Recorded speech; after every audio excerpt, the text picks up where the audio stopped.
সঠিক নিয়ম মেনে খাবার খেলে যেমন স্বাস্থ্যের উন্নতি হয়, তেমনি নিয়ম না মেনে খাওয়া দাওয়ার অভ্যাস আমাদের স্বাস্থ্যের অবনতি ঘটায়।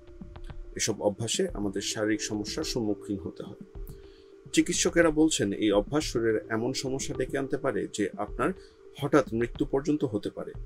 চলুন জেনে নেই খাওয়ার পর যেসব কাজ আপনার স্বাস্থ্য ঝুঁকির কারণ হতে পারে। খাওয়ার একদম পরপরই গোসল করা যাবে না। খাবারের পরে হজমে সাহায্য করার জন্য আমাদের পাকস্থলীর আশেপাশে রক্ত সঞ্চালন বৃদ্ধি পায়, কিন্তু গোসলের সময় শরীরের তাপমাত্রা পরিবর্তিত হয়।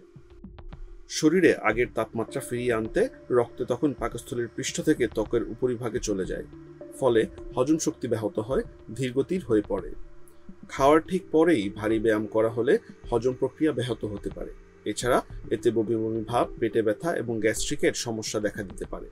খাওয়ার পরপরই মনে হতে থাকে একটু বিছানায় গড়িয়ে নিলে বুঝি মন্দ হতো না, অথচ খাবার গ্রহণের পরপরই শুয়ে বা ঘুমিয়ে পড়লে পাকস্থলীর পাচক রস ওপরে গলার দিকে উঠে আসে। এতে আমরা বুকে জ্বালাপোড়া অনুভব করি। একে অ্যাসিডিটি রিফ্লাক্স বা হার্টবার্ন বলা হয়। খাওয়ার সময় অতিরিক্ত পানি খেলে হজম ক্রিয়ার ব্যাঘাত ঘটতে পারে। আমাদের দেহে পরিপাকের জন্য বিভিন্ন সময় এনজাইম, হরমোন নিঃসৃত হয়।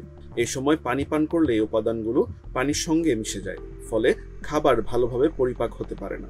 আবার খাবার খাওয়ার পর সামনের দিকে ঝুঁকে কোনো কাজ করবেন না, এতেও অ্যাসিড রিফ্লাক্স হতে পারে। অনেকেই খাওয়ার পর ফল খেতে খুব ভালোবাসেন, অথচ ভরা পেটে ফল খাওয়া একেবারেই অনুচিত। আমাদের শরীর ফল থেকে প্রয়োজনীয় পুষ্টি পায় না তখন। এবার বলা হবে একটি মারাত্মক অথচ সাধারণ ভুলের কথা। খাওয়ার পর অনেকেই চা বা কফি খেতে পছন্দ করেন। ফেনলিক উপাদান সমৃদ্ধ এইসব পানীয় খাবার থেকে শরীরে আয়রন শোষণে বাধা দেয়। ধূমপান ও মদ্যপান শরীরের জন্য ক্ষতিকর সন্দেহ নেই, তবে খাওয়ার পর গ্রহণে ক্ষতির মাত্রা কয়েক গুণ বেড়ে যায়।